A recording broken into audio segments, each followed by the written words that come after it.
RotorWay International proudly presents its comprehensive maintenance video series. This video series continues the RotorWay International tradition of providing their customers with the best product support in the industry. The design and production of the maintenance video series has one main purpose: to have you take off and experience the unique thrill of flying your very own Exec 162F helicopter with a safer and more secure feeling. Following RotorWay International's scheduled maintenance will mean safety, normal component times, and peace of mind. This video series will feature and demonstrate maintenance procedures of the Exec 162F helicopter kit. Throughout the video, there will be times that demonstrate some maintenance procedures with certain components removed. Now, this is done for clarity. You will note that at times the oil bath and the fan shroud have been removed. This is done to provide a better visual presentation of the procedures. Okay, let's take a look at the tail. The 25 thousandths aluminum skin has not been installed on this tail boom to allow a better view of the tail rotor drive system. Now, while it's not necessary to remove the engine for any maintenance, except for the scheduled overhaul at 1,000 hours, you will note at times the engine will be displayed on a stand for a better view of some of the procedures. Now, let me briefly discuss the legal requirements necessary to perform maintenance on the Exec 162F helicopter. Before performing any maintenance or repair on any U.S. registered experimental aircraft, the owner-builder must apply for a repairman certificate from the FAA. The application 8610-2, shown here, is available from your local FAA office. The repairman certificate is only available to those who have built 51% or more of the specific aircraft they have had inspected for airworthiness. In other words, you'll only be certified to work on your helicopter. It's up to the owner-builder to maintain accurate maintenance logs for the helicopter. Normally, 2 logbooks are kept for maintenance records. 1 logbook is dedicated to the engine and 1 for the aircraft and its components. It is also a good practice to keep a 3-ring binder to record more detailed information such as valve lash measurements, differential cylinder pressures, and other items. This will help you track any indications of abnormal wear. During the first 10 hours of operation, there are several important maintenance procedures that must be performed. The maintenance video series begins with the first minutes of operation and will take you step by step through the first 10 hours. Then the video will follow the regular service intervals of 25, 50, 100, 250, 500, and 1,000 hours. Note, it's very important for you to understand that the service hour intervals in this video are recommended as a guide. Each builder owner should monitor, inspect, and/or replace parts if necessary prior to the recommended change-out time of the component if they become suspect. Be aware that incorrect installation, cleaning procedures, environment, and/or premature part failure will contribute to shorter component life. Now, let's review RotorWay International's maintenance manuals and some guidelines on how to use them. Your Exec 162F helicopter kit comes with an operations and maintenance manual for the RI-162 engine and 1 maintenance manual. The maintenance schedules have been designed to provide the owner-operator the lowest operating cost possible while maintaining the flight characteristics and safety of their helicopter. Always use the manuals that come with your kit as the main source of information and the latest updates. In the maintenance manual of each section shows a chart with the inspection interval, recommended change-out time or RCO, and a service reference for each part. The service reference directs the builder to the procedure to be followed for each inspection or service. In most cases, the service note is found on the following page. It can be a footnote or the construction manual section may be referenced. Most of the parts listed are given a specific lifetime and must be replaced at the RCO specified in the inspection chart. Even though upon visual inspection these items might not appear to be worn out, they may have a fatigue life that requires their replacement before visual evidence appears. This policy provides each part with a safety factor to enable its replacement before failure. The RCO time represents the lifetime of the component as recommended by the manufacturer. A phrase called on condition, or OC, is also utilized. This means the part should be monitored and replaced if suspect prior to the recommended change-out time of the component. Common examples of parts that qualify for on-condition replacement are bearings and belts. Now, when these parts are not correctly installed or not cleaned properly, they may fail prematurely. Even though close quality control procedures are adhered to, a part may fail prematurely due to a variety of reasons. Incorrect manufacturing procedures, builder errors, environmental conditions, and storage conditions may all contribute. Because premature failures can happen, it's important to monitor all major components during pre- and post-flight inspections. Clearance for tolerances for proper inspection will be noted in the manual and video if applicable for part replacement. The tools required to perform the maintenance on the exec helicopters are the same as required for its construction. Now, there'll be a few special tools required that will be shown throughout the video, along with purchase information. For example, a good quality torque wrench is a precision instrument designed to accurately measure torque and is a must to properly maintain your helicopter. You know, every effort has been made to make the maintenance video series as up-to-date as possible. However, as RotorWay International makes changes and improvements, sometimes there is a delay before the videos can be updated. For these reasons, if there are some parts that look slightly different, or you find other component differences, always consult the manuals that came with your helicopter as a final authority for construction and maintenance procedures.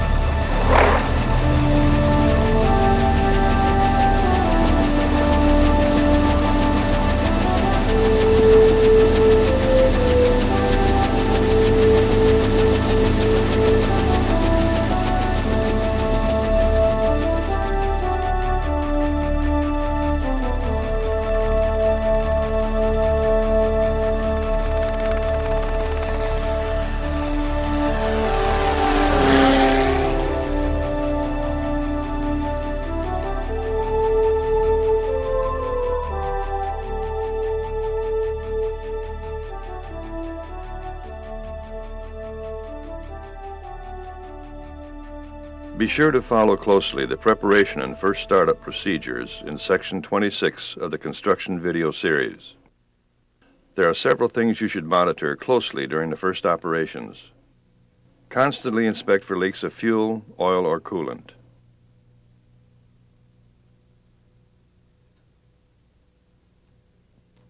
Monitor the water temperature and oil pressure at all times. Rebleed the coolant system after each of the first few starts to ensure the complete removal of air.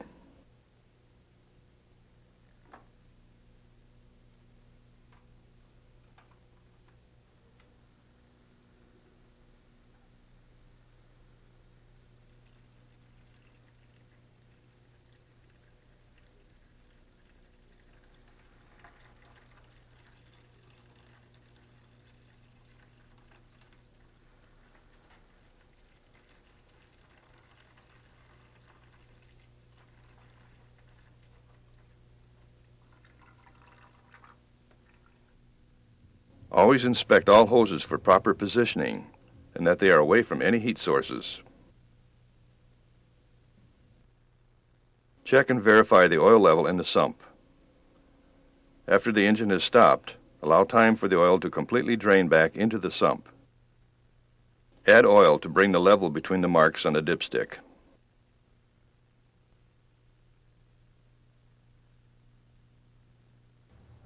After the first start, check and adjust the tension every 15 minutes that the engine is running, idle or operating RPM, until no further adjustment is required. The belts must be kept clean and free of any oil, dirt, or other contamination. Use a clean cloth, damp but not dripping with acetone, to clean the belts.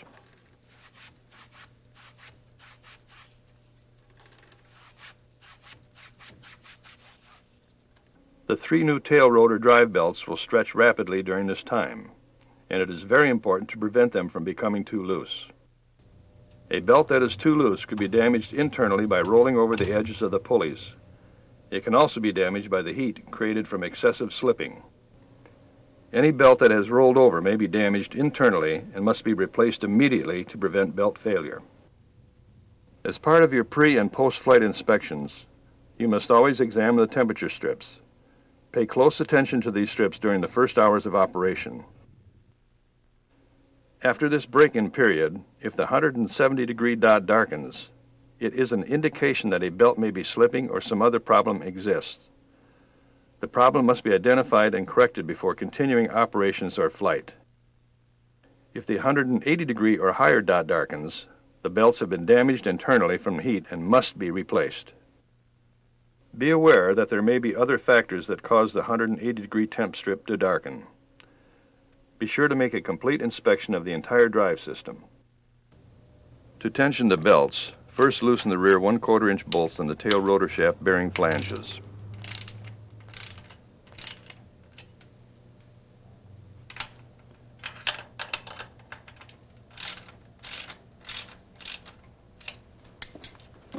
Then back off the 5/16 inch jam nuts.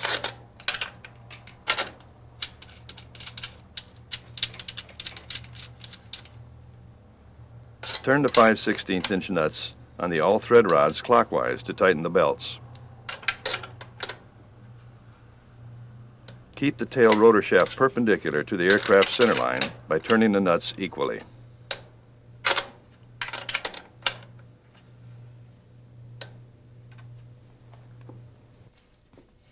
Rotate the tail rotor shaft while tapping on the self-aligning bearing flanges.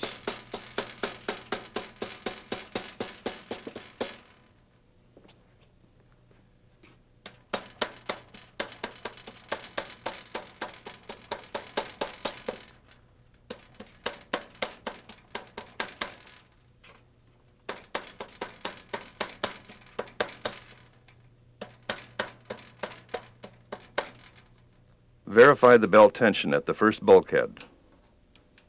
The proper tension should deflect the belt 1 3/8 of an inch with 10 pounds of pressure from the tensioning tool.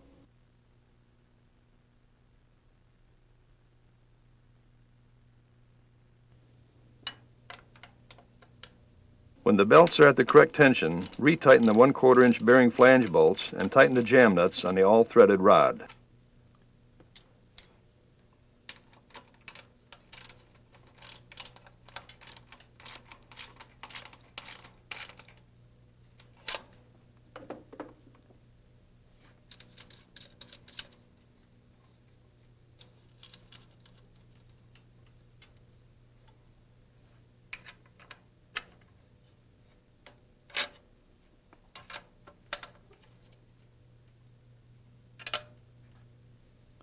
Verify the belt tension at the first bulkhead.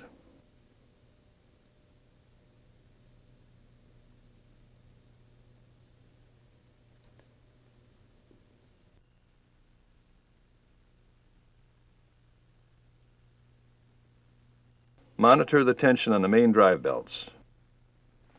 New belts, depending on power demands on the engine, could require up to 7 hours to fully stretch. As required by most experimental aircraft limitations, newly constructed aircraft must fly without passengers for a certain amount of time. For this reason, newly installed belts may seem to stop stretching. Then when a passenger is carried, the belts may stretch even further. Be aware of this situation. The main belts must be tensioned to a 1/2 inch deflection with a 7 1/2 pound pull, with the idler pulley tube weldment disconnected from the clutch handle casting.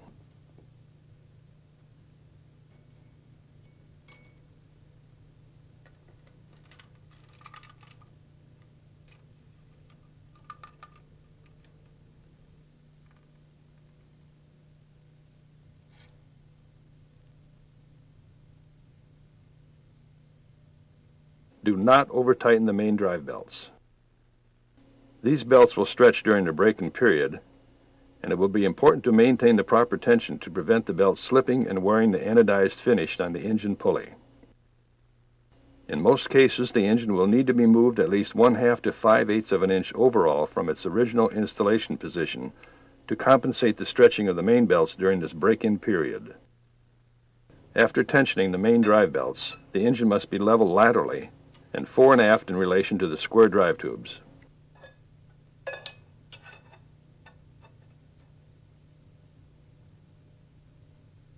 Verify the proper adjustment of the clutch spring tube weldment.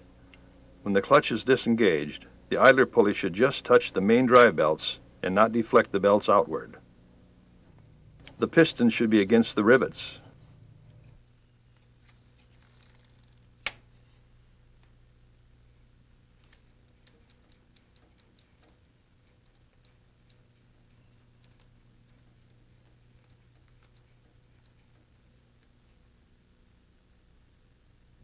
Do not be tempted to adjust the spring tube pressure to tighten the belts, as this will only reduce the amount of surface area that the belts contact on the engine pulley and will cause the belts to slip even more.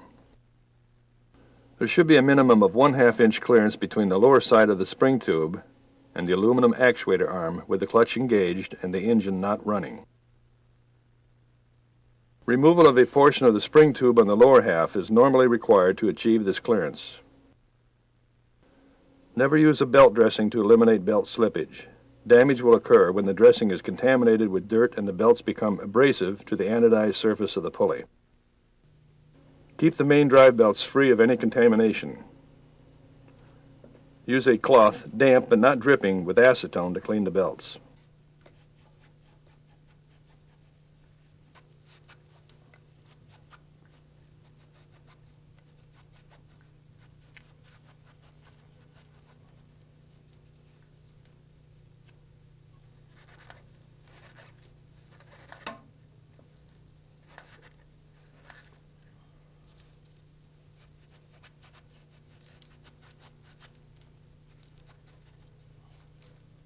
Do not clean the belts with any other cleaners. Use only acetone. Do not use mechanical methods to clean the belts. The use of sandpaper or wire brushes will damage the belts. Check the belt tension of the accessory components. The water pump alternator belt's correct tension can be determined by rotating the alternator fan. You should be able to turn it just by hand if it has the proper tension. The fan drive belts should be tight enough to prevent slipping.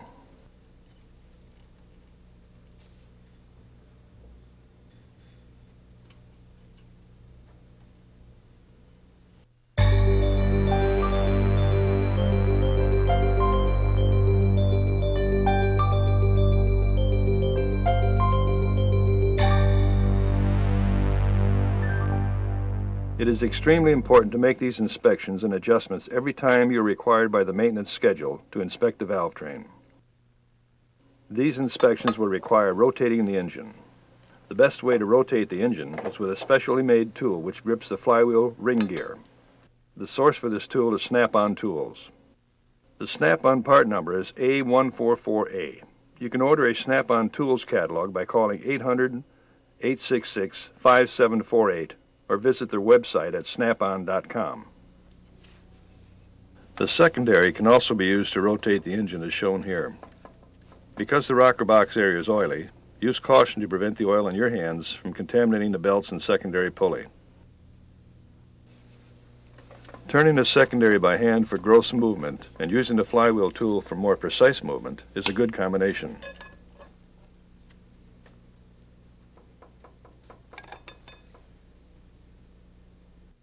Do not attempt to rotate the engine by engaging the starter or by rotating the main rotor blades counterclockwise by hand. This can cause damage to the rotor system and displace the lead lag adjustments. Also, be aware with the main rotor blades attached, any movement of the engine in a clockwise direction will cause the blades to rotate. As a precaution, always disconnect the positive cables from the battery before servicing the engine valve train and drive components. Access the flywheel from the pilot side. Disconnect the tank heat shield and use the flywheel tool to rotate the engine counterclockwise as shown. You may also remove one spark plug from each cylinder to allow the engine to turn easier.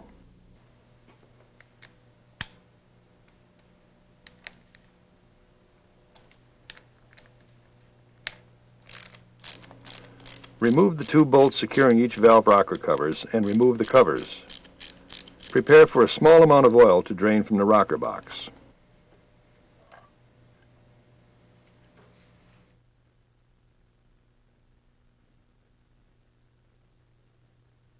Now before we proceed any further, let's get an orientation of the RI-162F engine.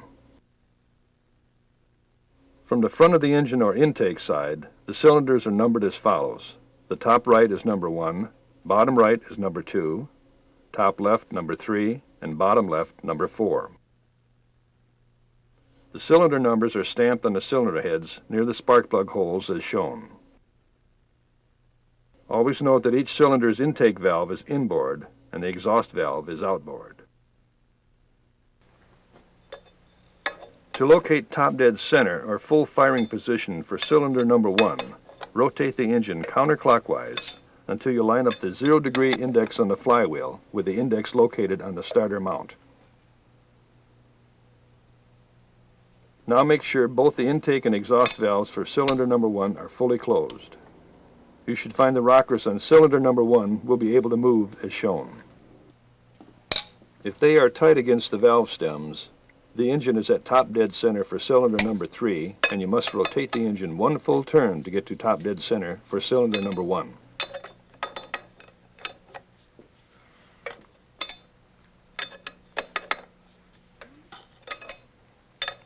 Locating top dead center of each piston will be necessary when we demonstrate the leak down test at the 100-hour service interval.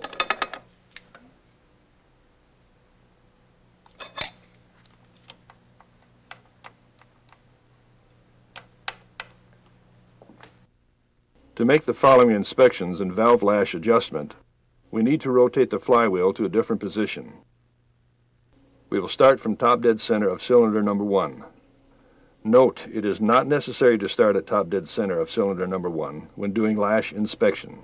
However, it is used as a reference in this video to get a better understanding of the order of valve train movement. From top dead center of cylinder number 1, rotate the engine flywheel counterclockwise from the top until the large slot openings in the flywheel are in line or parallel with the engine's center line as shown.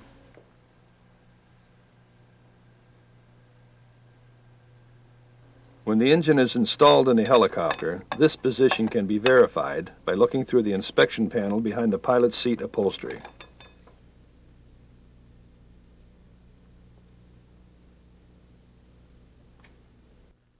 In this flywheel position, you'll notice that the exhaust or outboard valve of number 3 and the intake or inboard valve of number 2 are open. The valve stems are depressed. The valves opposite these open valves are ready for inspection, measurement, and/or adjustment. In other words, the exhaust valve on cylinder 1 is fully closed, and the intake valve on cylinder number 4 is fully closed. Each 180-degree turn of the flywheel will open another 2 valves. So the next 180-degree rotation will open intake valve of cylinder 1 and exhaust valve of cylinder 2.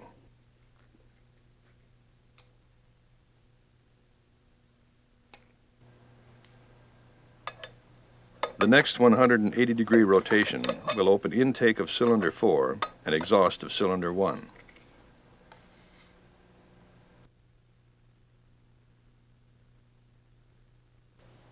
The next 180-degree rotation will open intake of cylinder 3 and exhaust of cylinder 4.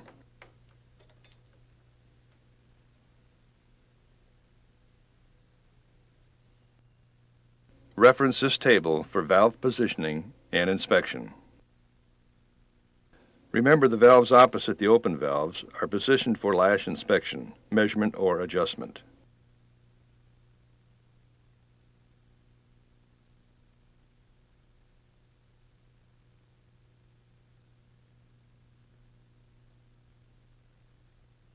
The following 3 inspections should be done before each valve lash measurement. While these parts normally do not wear and require no maintenance, it is important to monitor their condition in order to prevent failure. Note the identification of the following parts. This is the lash cap, a set of keepers, and the spring retainer. The first inspection is the spring retainer. Note the relative depth of the keeper set in each spring retainer. You may notice a slight variance on different valves, but no keeper set should be sunk deeply into a retainer. This rocker arm is removed for a better view. The important thing to look for is any change in the relative position of each keeper set. If you determine that a keeper set seems to be sinking deeper into its retainer, do not continue to operate the engine. Call customer service for further instructions. If the keeper sinks into the retainer, the rocker will eventually hit and leave a mark on the retainer. The second item is the valve stem and the keepers. If you look closely at the top of each valve assembly, you will notice a gap between the lash cap and the keepers. If excessive wear occurs between valve and the keepers, this gap will decrease and eventually the lash cap will contact the keepers. Continued wear beyond this point can cause engine failure. This gap is normally between 20 thousandths and 30 thousandths of an inch. While it is not necessary to measure this gap exactly, it is important to note any radical change. Reference the drawing in the RI 162F engine manual to make a wire gauge which will be used to monitor this gap on each valve. Fabricate this gauge from a piece of 30 thousandths safety wire. Use a hammer to flatten one end of the wire to a thickness of 10 thousandths to 15 thousandths of an inch. The 10 to 15 thousandths end should easily fit into the gap. The 30 thousandths end should fit snugly if it will go into the gap at all. Do not continue to operate the engine if the keeper contacts the lash cap. Call customer service for further instructions if any wear of these components is apparent. And the third inspection before valve lash inspection and adjustment is the valve guide. If excessive wear occurs between a valve and valve guide, the guide will develop an hourglass shape on its inside diameter. This can cause excessive oil consumption, and if wear becomes extreme, it will cause engine failure by damaging the valve itself. To inspect for wear, rotate the engine counterclockwise from the top looking down to the proper position for valve lash adjustment of the individual valve guide to be inspected. Prior to measuring and adjusting the valve lash, grasp the valve spring retainer with your fingers and move it up and down. During this process, look between the coils of the valve spring and watch the part of the valve stem which protrudes from the guide. Wear would be evident by excessive movement and by a visible gap between the valve stem and guide. You will need to use a fair amount of pressure to get any movement, but under all conditions, never use a tool to pry on the assembly. It is helpful to use a small inspection light to get a better view. Also look for small amounts of oil being forced out of the valve guides as shown here. This is a normal valve stem and guide. Note, this is a subjective measurement, since the valve spring is trying to keep the valve from moving, and varying degrees of pressure will cause different amounts of deflection. However, you should be able to notice a difference between a normal assembly and one which has valve guide wear, as shown here.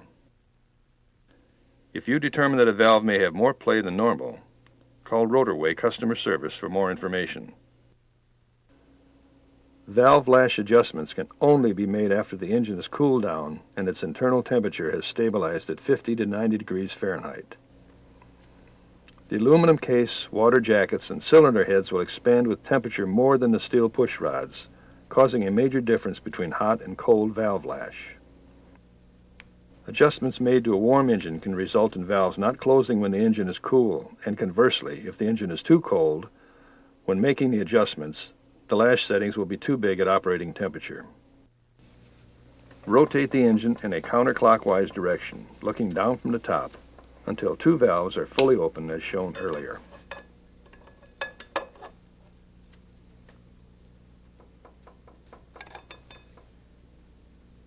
These slot openings should be in line with the engine's center line. Two valves will open every 180 crankshaft degrees of rotation. The rocker arm opposite from the valve, which is open, is now ready for measurement and adjustment. Use a narrow thickness gauge. LS Starrett Company has available a thickness gauge set that has tapered leaves that work perfectly for the lash measurements. The tool part number is 172 CT. Contact the LS Starrett Company at 978-249-3551 or starrett.com for a distributor in your area. W.W. Granger is a LS Starrett distributor and has this thickness gauge in their catalog. Measure the clearance as follows. Insert the blade between the rocker and the lash cap. Note, the measurement is the distance between the lash cap and this convex surface of the rocker.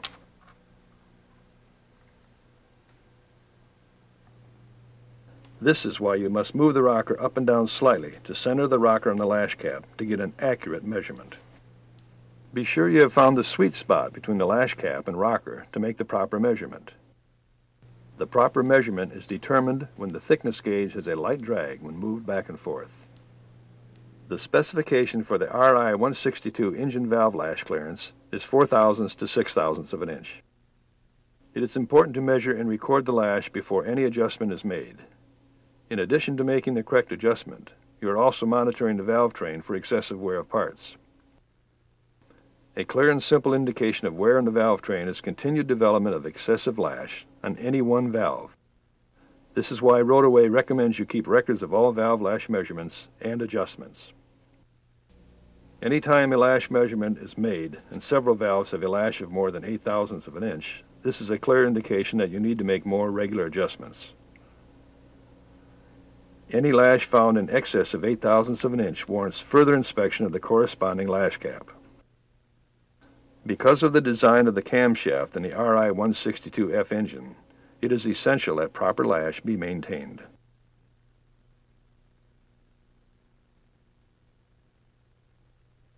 Excessive lash will cause damage to the lash caps, push rods, camshaft, and timing gear.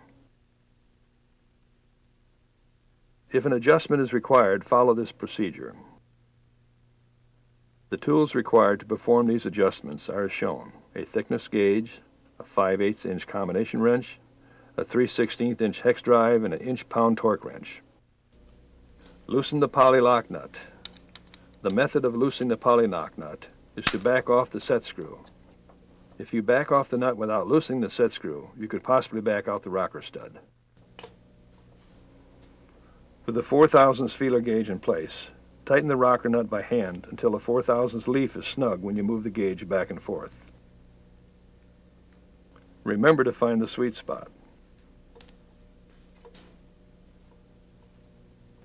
Hold the nut in place and tighten the set screw to 120 inch-pounds.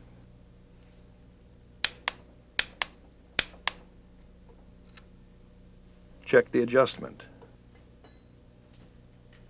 The 4/1000 inch leaf should easily slide between the rocker and the lash cap. Now select the 6/1000 leaf on the thickness gauge. If it can be inserted, it must have a light drag when moved back and forth between the rocker and the lash cap. Never over-tighten the nut after the set screw has been tightened to reduce lash.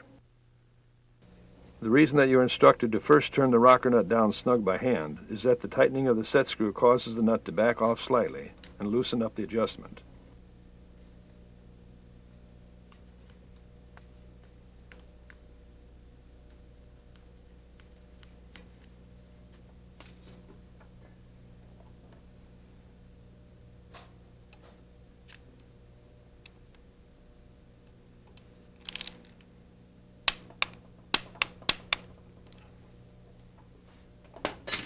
If you find you can insert the 4/1000 leaf but cannot insert the 6/1000 leaf, you have obtained the correct lash adjustment. A little practice will give you the right feel for the process. After measuring and/or adjusting a valve lash, make a mark on the rocker box to verify you have checked that valve. Rotate the engine another 180 degrees. This will open another 2 valves.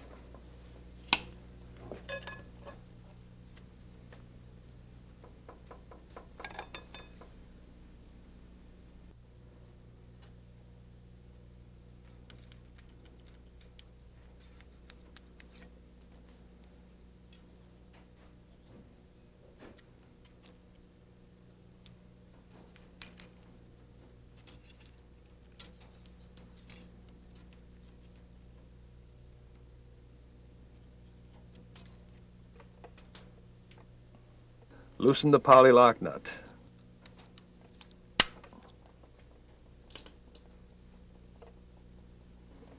With the 4/1000 feeler gauge in place, tighten the rocker nut by hand until the 4/1000 leaf is snug when you move the gauge back and forth.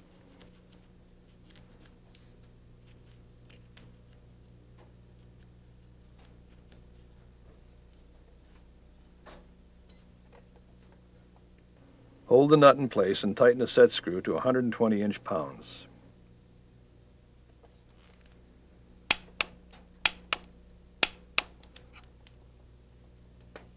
Check the adjustment. The 4/1000 inch leaf should easily slide between the rocker and the lash cap. If you find you can insert the 4/1000 leaf but cannot insert the 6/1000 leaf, you have obtained the correct lash adjustment. Continue the process until all of the valves are measured and adjusted. Then rotate the engine 2 full rotations and recheck all 8 valve lash settings.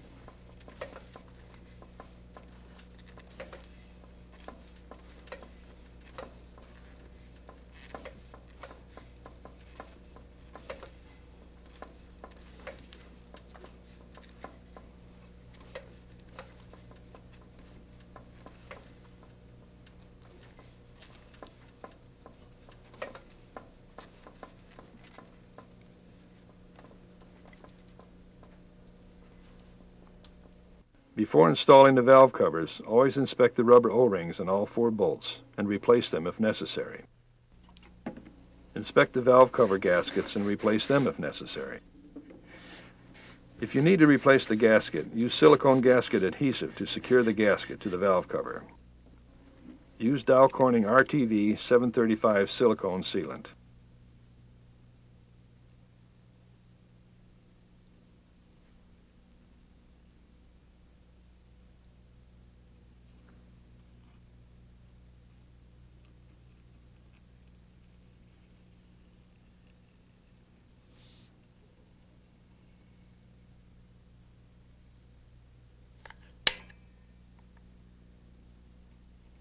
Do not use silicone between the gasket and the cylinder head rocker box.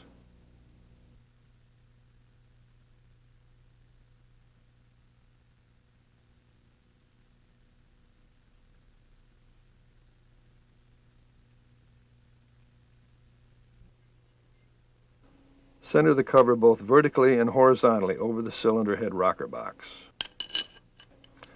When using the same gasket, you should be able to feel the cover seat itself as it slips into the previously formed depression. Insert the bolts and tighten them finger tight only.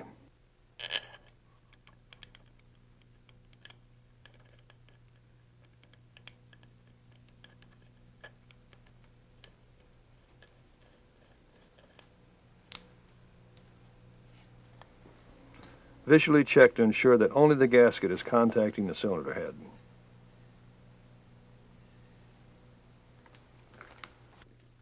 Alternately tighten the bolts to evenly seat the gaskets and repeat the process for the other cover. Caution, do not over-tighten the valve cover bolts, as this will cause the gasket to extrude and tear. Check for oil leaks after engine startup.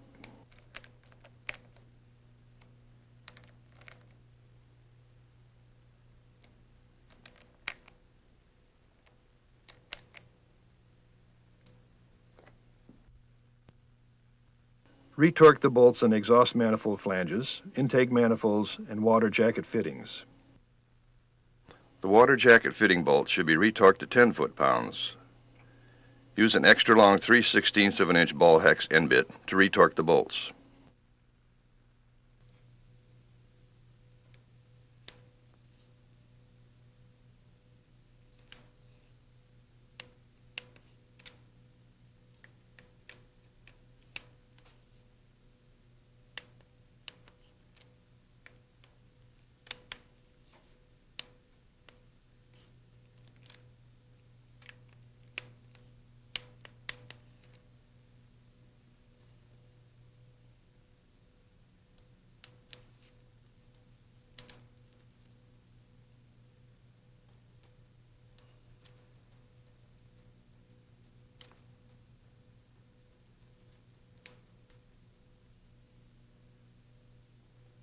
The intake manifold bolt should be retorqued to 12 foot-pounds. Use an extra long 1/4-inch ball hex end bit to retorque the bolts.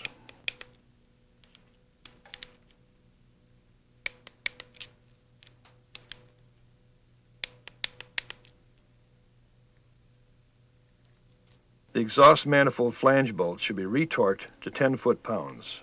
This is important and must be checked.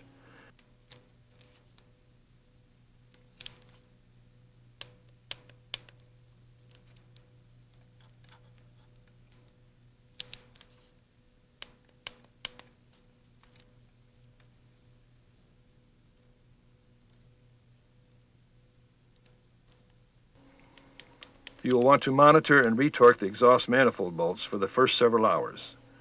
Because of heat and vibrations, these bolts could work loose if they are not retorqued.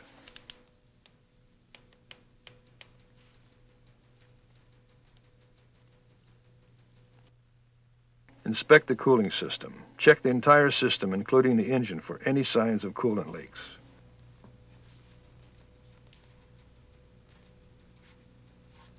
Make sure all hose clamps are installed past the bead or flare on the end of the adjoining tube or fitting and retighten them.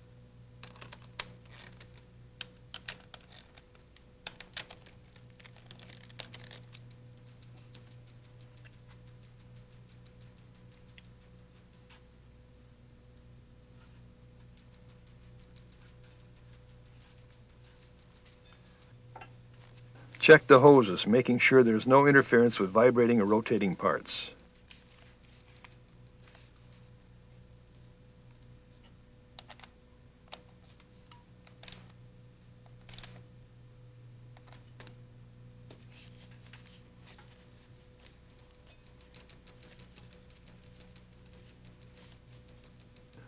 Make sure there is no sign of heat damage.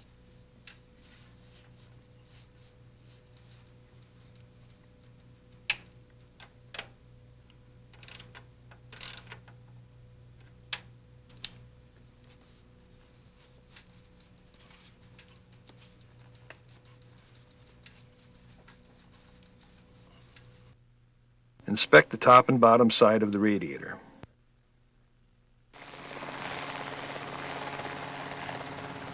Debris, such as grass clippings and leaves, can collect on the top side of the radiator, especially during first hovering operations with the rear fuselage panels removed.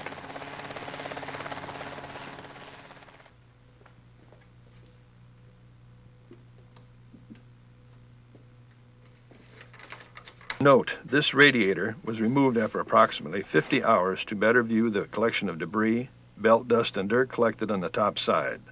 It will need to be cleaned.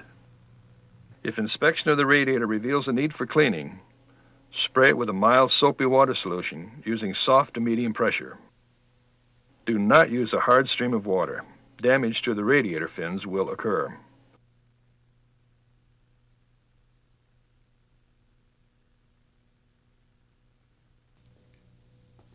Check the entire system for any sign of leakage. Check each and every oil connection by running your finger around the connector and look for traces of oil.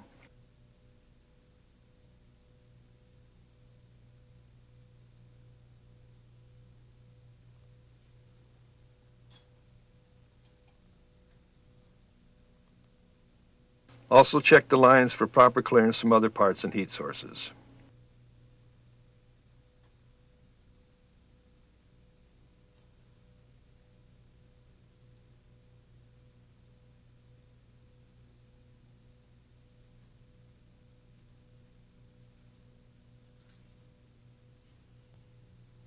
Check the security of all oil line connections.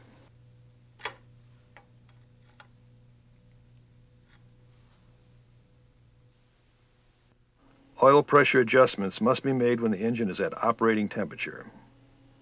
The only time oil pressure would need to be adjusted when the engine is cold would be if the oil pressure did not meet the minimum or maximum specifications on initial startup.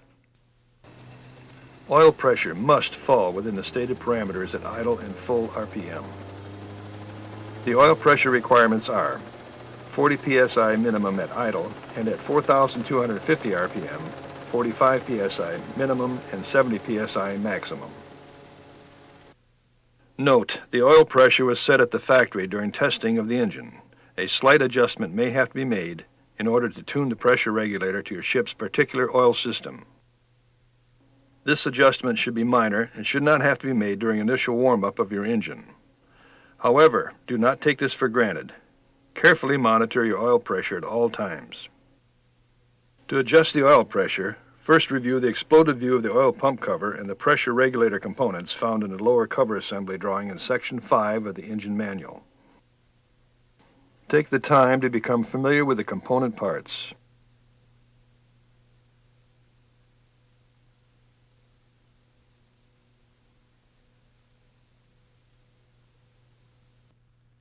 It is recommended, but not necessary, that when you make any adjustment to the oil pressure, do it only when the engine is stopped. As you will notice, the adjustment requires that your hands come in close proximity to the hot exhaust system. This, in conjunction with generally close quarters, warrants special care from a safety point of view. Engine oil pressure adjustment temperature range is 180 to 200 degrees Fahrenheit. To make the adjustment, loosen the jam nut on the socket head and cap screw. Be careful not to move the cap screw when loosening the nut. Turning the cap screw clockwise will increase the oil pressure, and turning counterclockwise will lower the pressure. It is suggested that you turn the cap screw in increments of 1/4 turn at a time until the desired pressure is achieved.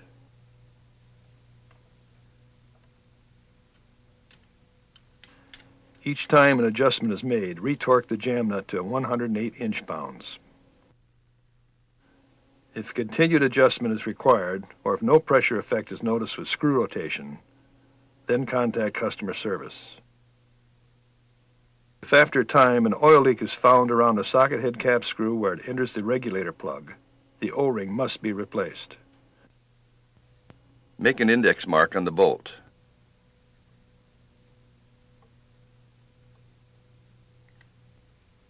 To replace the O-ring, remove the cap screw while carefully counting the exact number of turns as it comes out.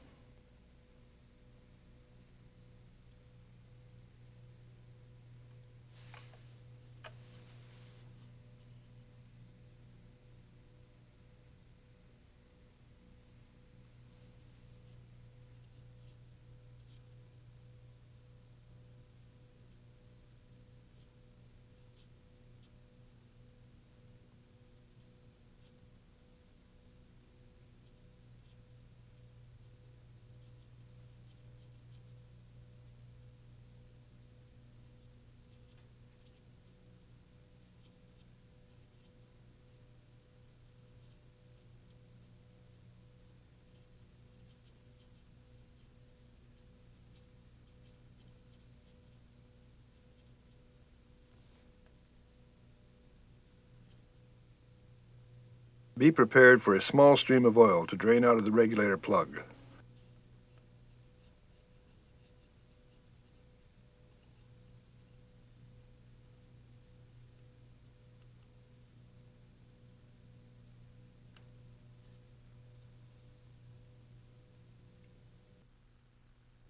Replace the O-ring. When you reinstall the cap screw, turn it in exactly the same number of turns.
During any adjustment, pay close attention to the oil pressure.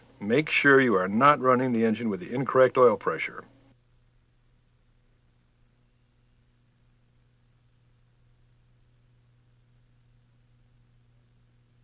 Caution, the battery must be disconnected before any work or service is performed on the fuel system. Check the security of all fuel hoses and check for any signs of fuel leaks on each and every connection of the entire system.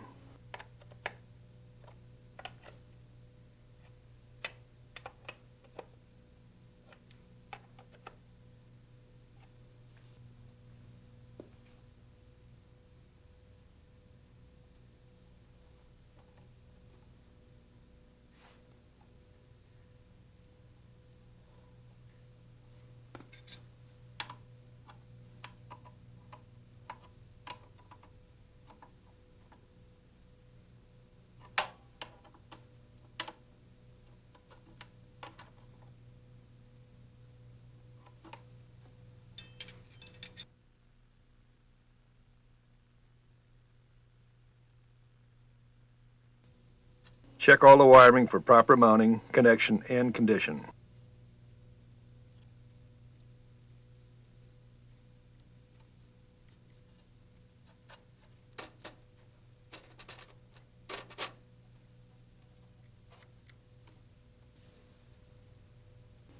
Check the spark plug wires for proper mounting and condition.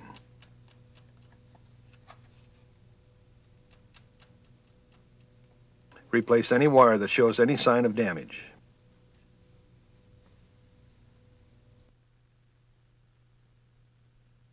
Inspect the FADEC wiring.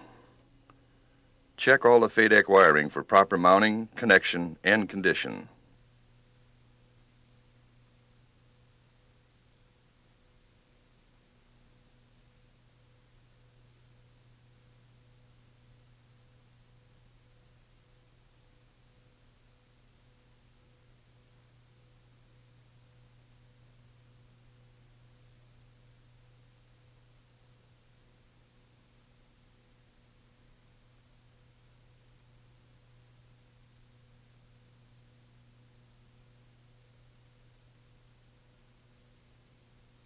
While idling the engine, carefully wiggle all FADEC system connector plugs and wires. Pay special attention to the main ECU plugs and wiring bundles.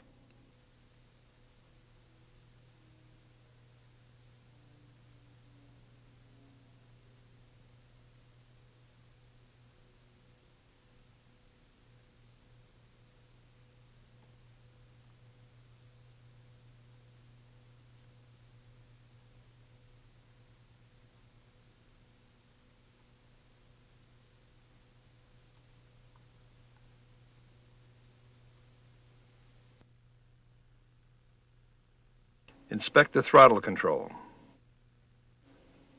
Check the return spring and linkage for proper adjustment and freedom of movement.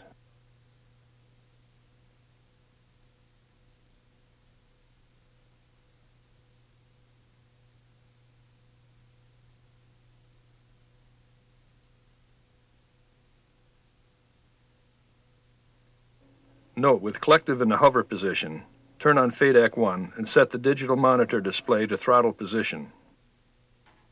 To verify the correct throttle cable adjustment, you should be able to roll 100% throttle with the collective in this position. Inspect the exhaust system for leaks. Check the entire exhaust system for cracks or leaks. A proper fit of each exhaust manifold flange to its mating port is important. This can be verified while idling the engine and positioning your finger approximately 1/2 inches away from the exhaust port.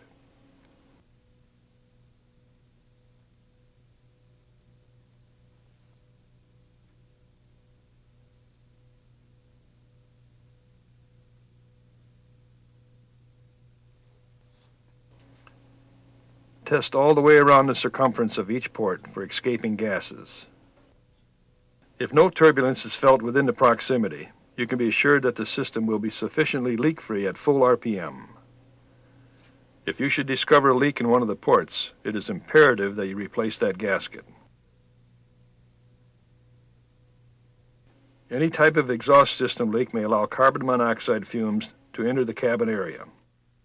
Exposure to these films can be fatal. Therefore, any indication of leakage must be corrected before operation is continued. Check the area of the heat shielding where the exhaust manifolds pass through for proper clearance. Verify the edges of heat shield are not touching the manifold. Note this exhaust manifold shows some chafing where the heat shield has contacted the manifold. It can be repaired by rewrapping the area and securing the wraps with high-temp straps.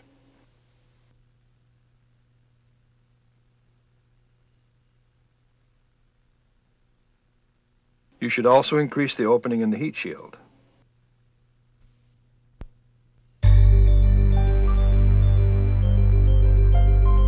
The following procedures are to be done after the first 5 hours of operations. Torque the cylinder head bolts. The engine must be cold when torquing these bolts. Refer to this diagram in the engine manual for cylinder head bolt sequence and location. When retorquing the cylinder head bolts on the passenger side, rotate the engine to position these two rockers for lash adjustment. Remove the rockers to access the bolt shown here.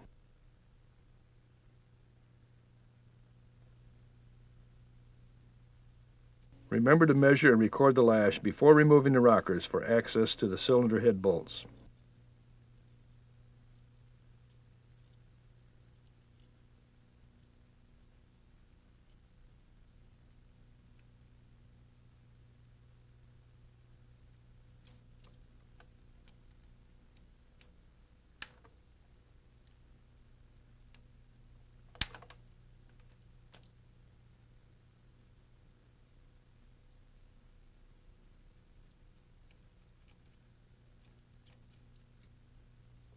Use a block of wood marked with cylinder numbers and valves to keep the rocker arms assigned to their proper valve until reinstallation.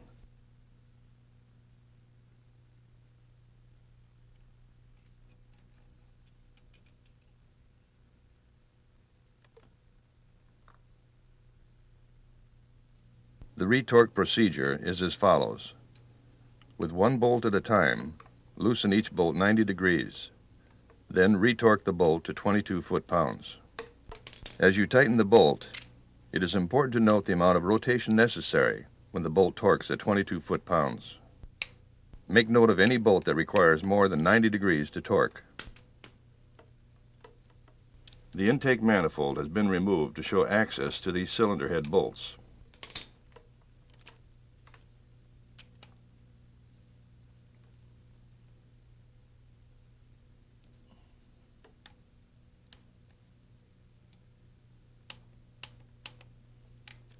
Never use a torque wrench to break free the bolts. Damage to the calibration of the wrench could occur. Use a breaker arm or a ratchet to loosen the bolts.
Make sure the tip of the push rod seats properly in the rocker arm when installing.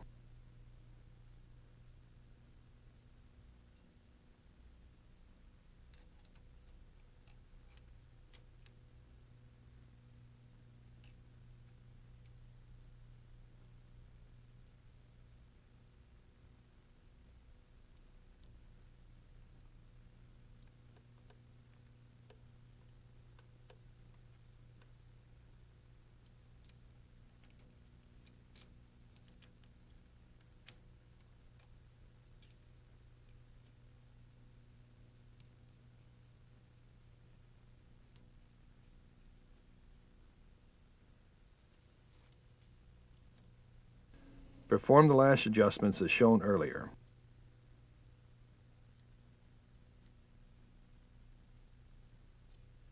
To obtain accurate lash adjustments, you must always torque all of the cylinder head bolts first before performing final lash adjustments.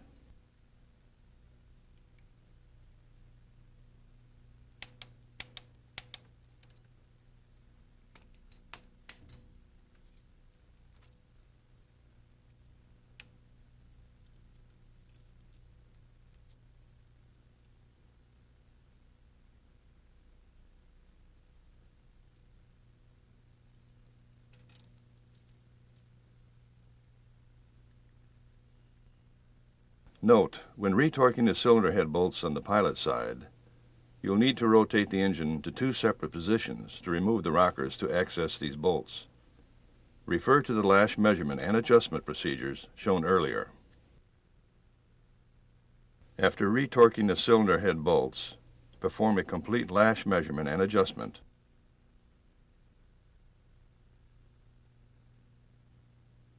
At 5 hours of operation, it is necessary to inspect and clean the cartridge filter of the fuel shutoff filter assembly.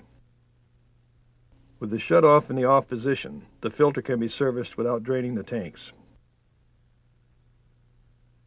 Remember, the battery must be disconnected when performing any service to the fuel system. Have a fire extinguisher nearby. Position an appropriate container under the helicopter and fabricate a tray to direct any spilled fuel into the container.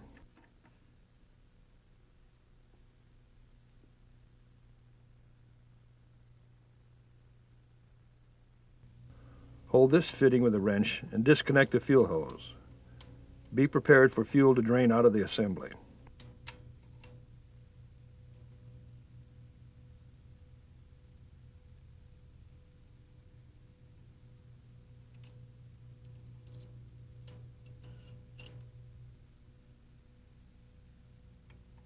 Hold this fitting with a wrench and remove the fitting.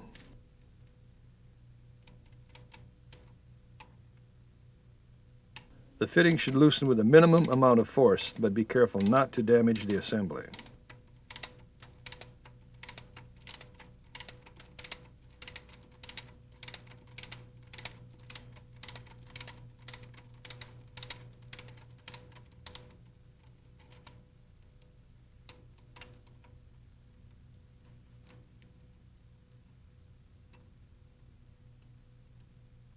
Remove the fitting, screen filter, and spring.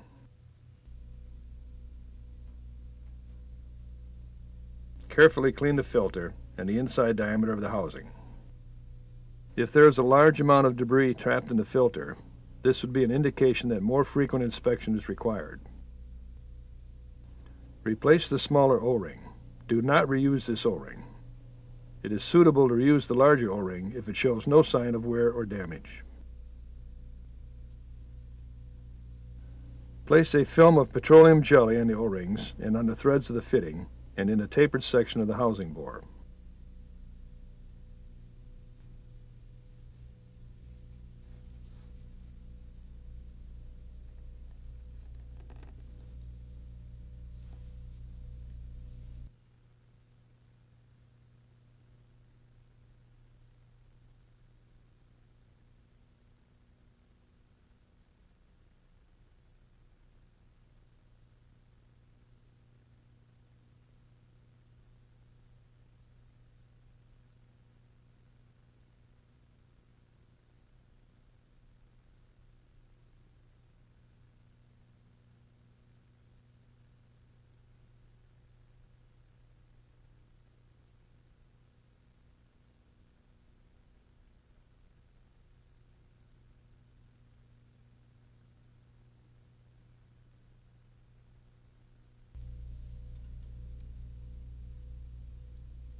Carefully reinstall all the components.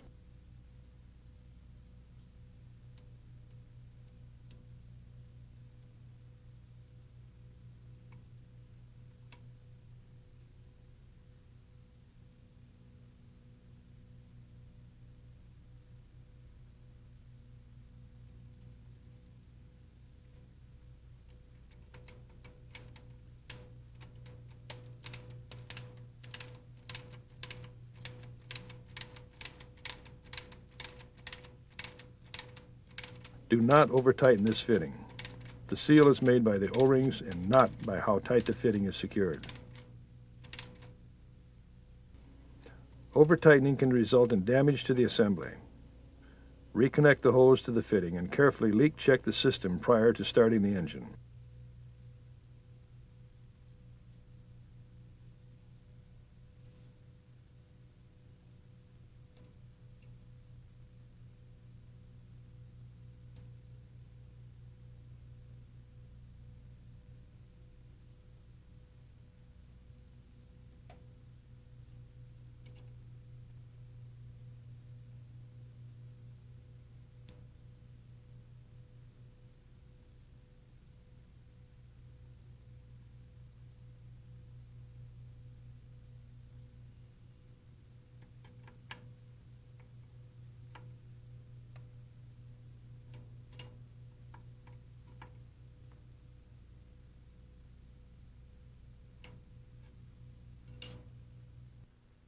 Repeat all first hour items as shown earlier.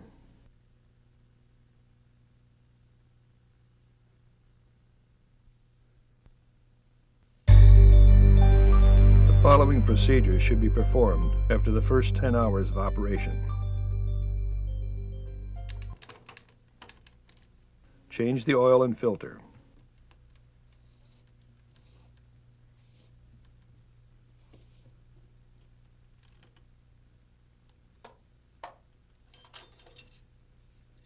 Remove the drain plug and the coolant oil heat exchanger.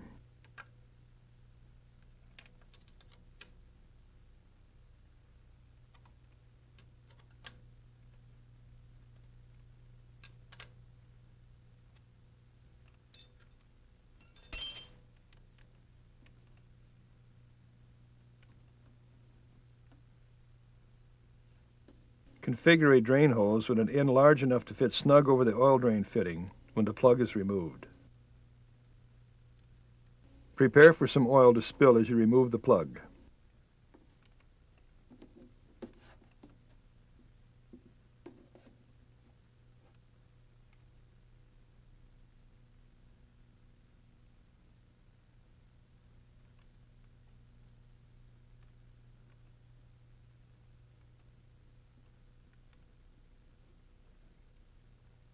Collect the used oil in a container and dispose of it responsibly.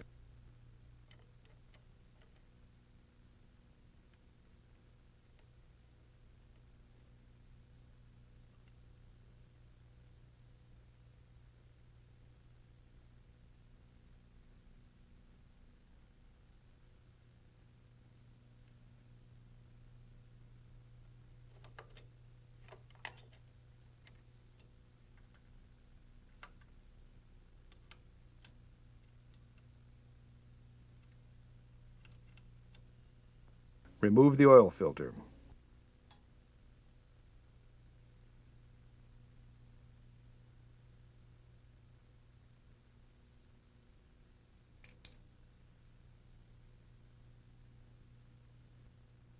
As instructed in the engine manual and construction video, fill the new oil filter with oil so when the engine starts, the oil pressure will come up in about 3 to 7 seconds.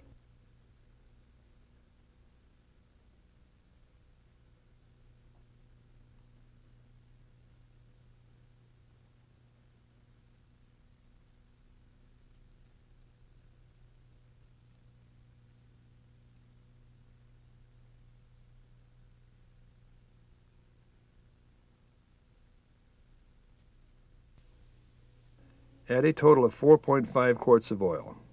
Verify the oil level with the dipstick. Only add 5 quarts of oil for a new aircraft.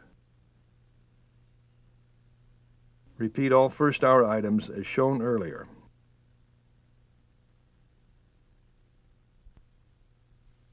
The following maintenance items are to be performed every 25 hours on your helicopter. Retorque the cylinder head bolts.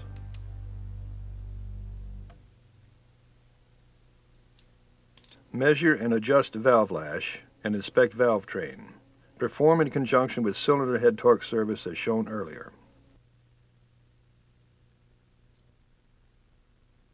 Refer to the specifications for correct type of grease for your flying environment. It is advisable to dedicate a grease gun specifically for helicopter service. The main drive pulley requires 3 shots of grease every 25 hours. Grease must be pumped in very slowly. Rapid introduction of grease may cause the bearing seals to blow out.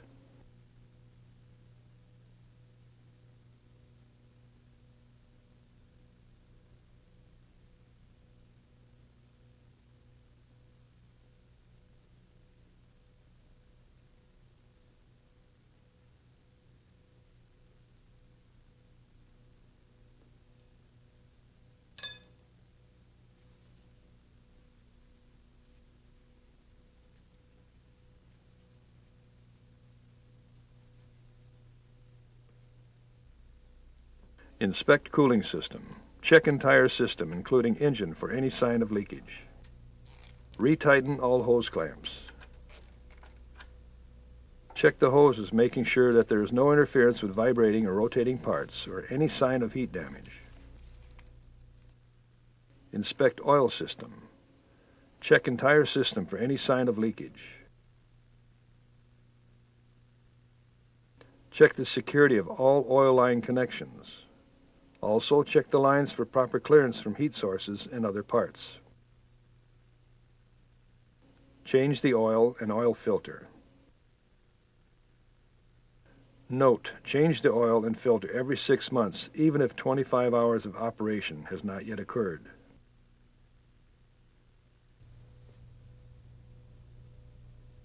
Inspect fuel system. Check the security of all fuel hoses and check for any signs of leakage on the entire system.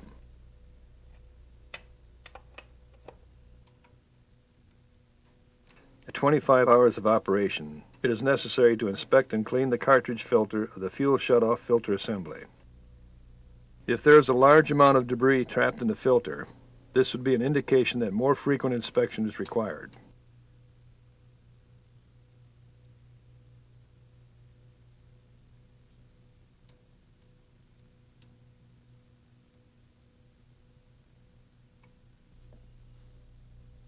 Inspect exhaust system. Check entire exhaust system for cracks and leaks. Retorque the exhaust manifold flange bolts.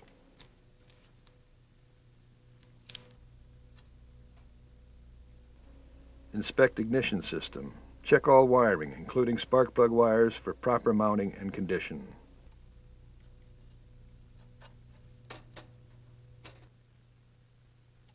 Inspect throttle control. Check return spring and linkage for proper adjustment and freedom of movement.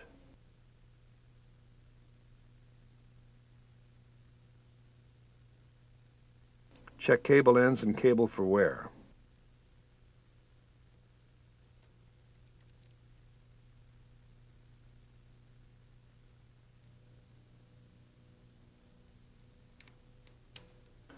Retorque the bolts on the intake manifolds and water jacket fitting elbows.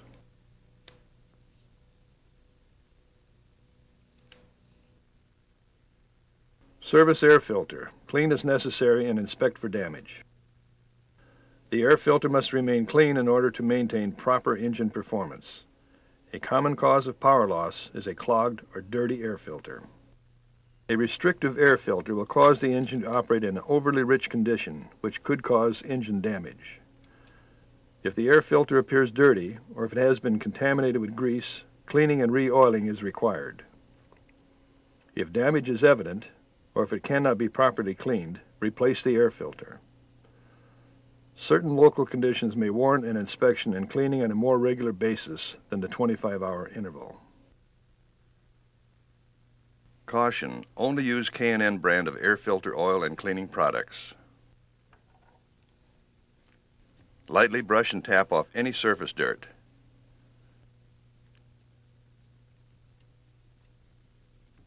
Caution, heavy brushing will damage the gauze.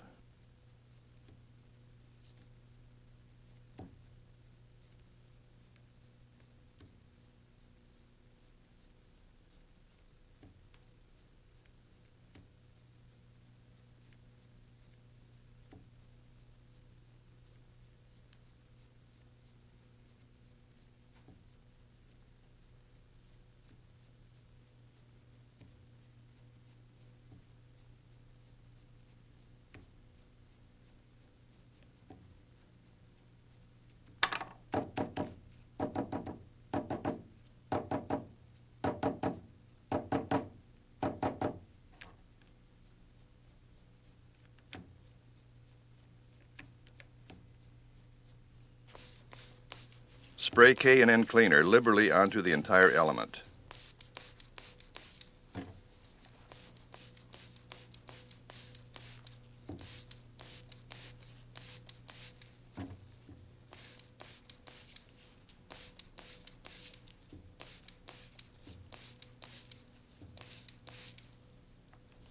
Let soak for 10 minutes. Rinse the element with low water pressure. Tap water is okay. Always flush from the clean side to the dirty side. This removes the dirt and does not drive it into the filter.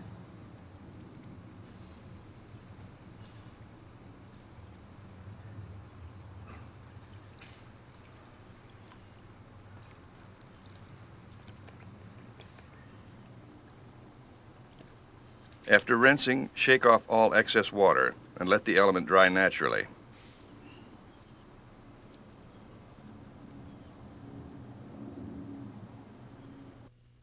Never attempt to accelerate the drying process by using compressed air to blow through the filter.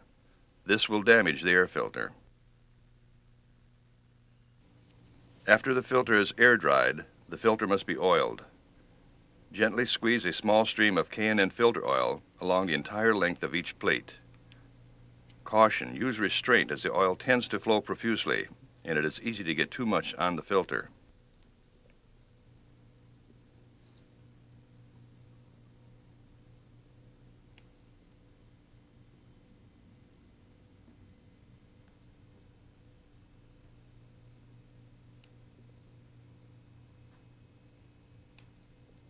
Do not over-oil. Any white patches remaining after 20 minutes may be finished off with a drop or two of oil.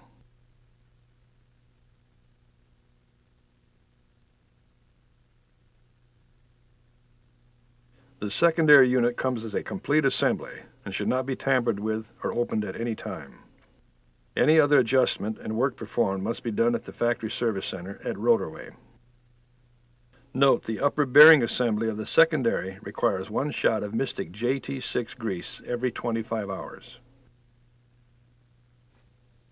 Inspect the tail rotor assembly. Check the end play of the pitch pins. It may be necessary to add grease through these fittings on the tail rotor barrel.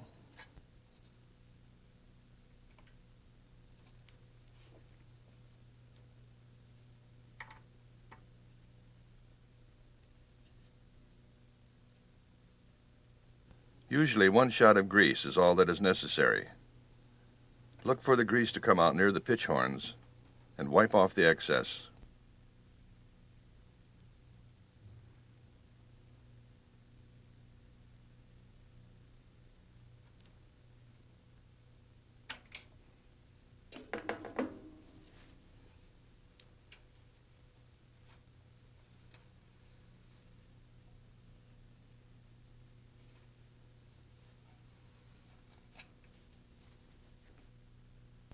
Drill a 3/16" hole in each blade tip so the grease thrown out by centrifugal force will not build up inside the blade. Inspect the security of all the bolts and linkage of the tail rotor assembly.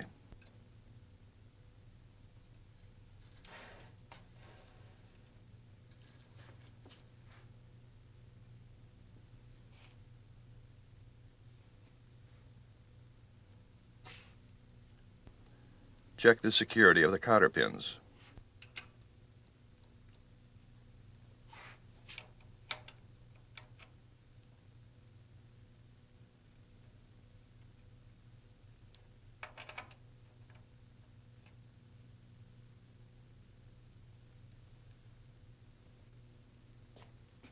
The tail rotor shaft should be free of dirt and sand. Make sure the shaft has a coating of grease.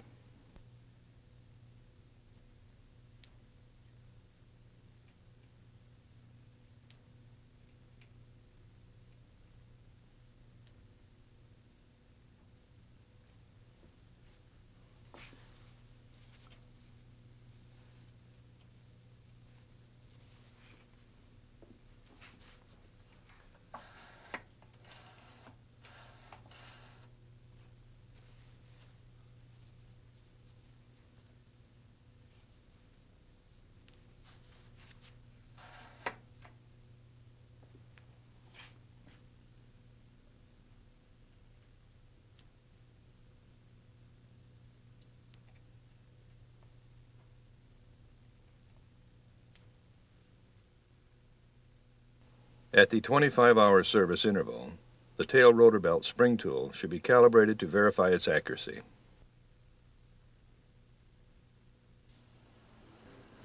Inspect the blade straps. Look for any deformities and cracks in the straps.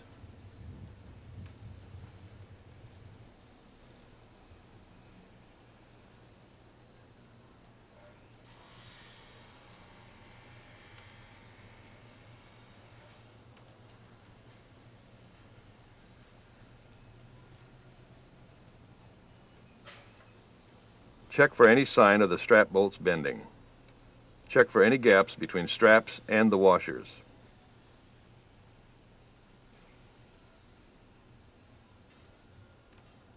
Check at the lower blade straps where the teeter stops make contact with the shaft.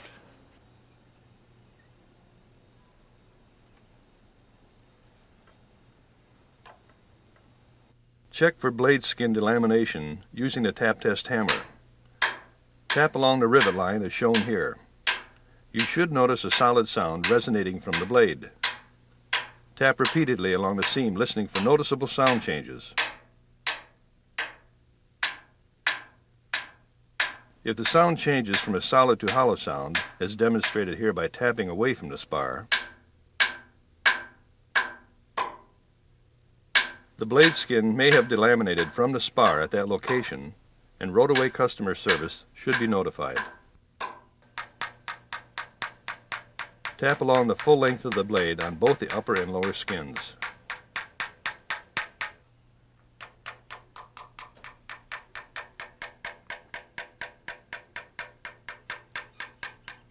The tap test should be performed every 25 hours, every 3 months, or after flying in violent weather conditions.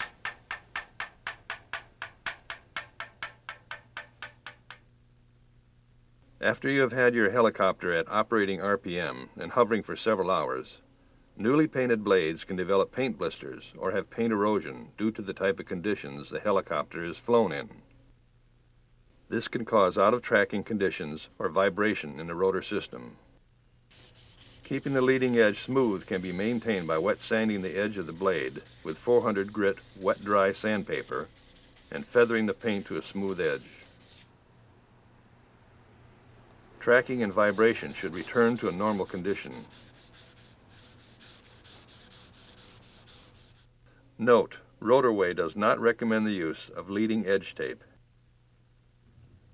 Check the tip weight bolts for tightness every 25 hours. It is not necessary to remove the end plug from the blade unless the bolts become loose.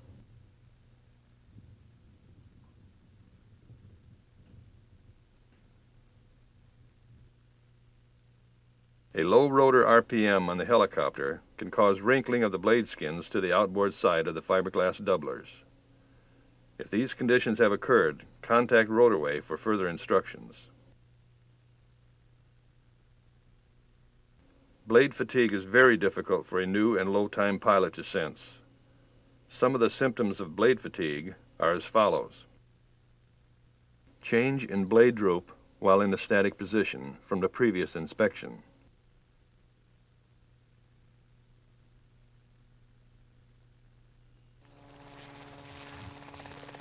Input from the flight controls seems sluggish and insensitive.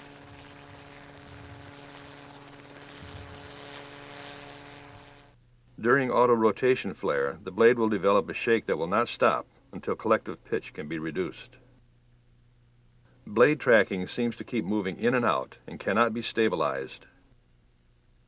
Caution, blade fatigue is a dangerous condition and can result in a serious incident if left undetected. The teeter block has a grease fitting that should have a couple of shots of grease every 25 hours.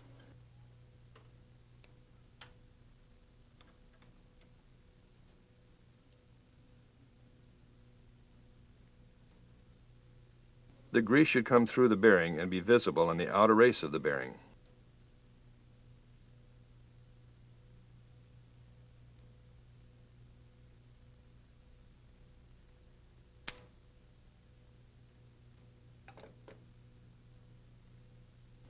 Wipe off the excess grease to prevent it from being thrown onto the blades during operation.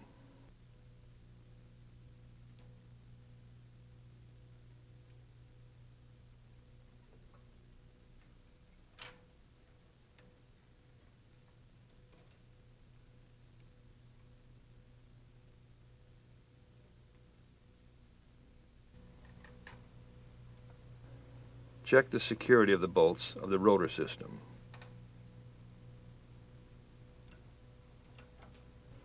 Check the end play and the male rod ends of the pitch length control rods.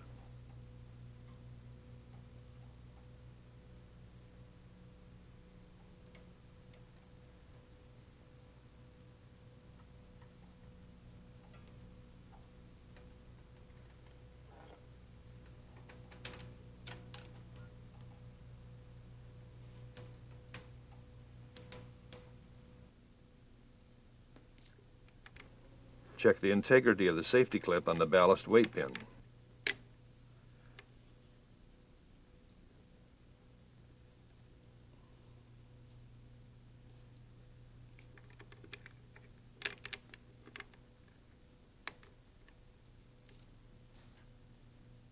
This concludes the 25-hour service and inspection.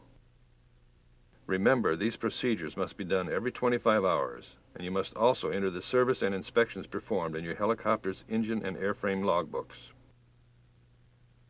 The entry in your logbook should be as follows. Record the actual Hobbs meter time and date. 25-hour scheduled service performed as recommended by RotorWay International.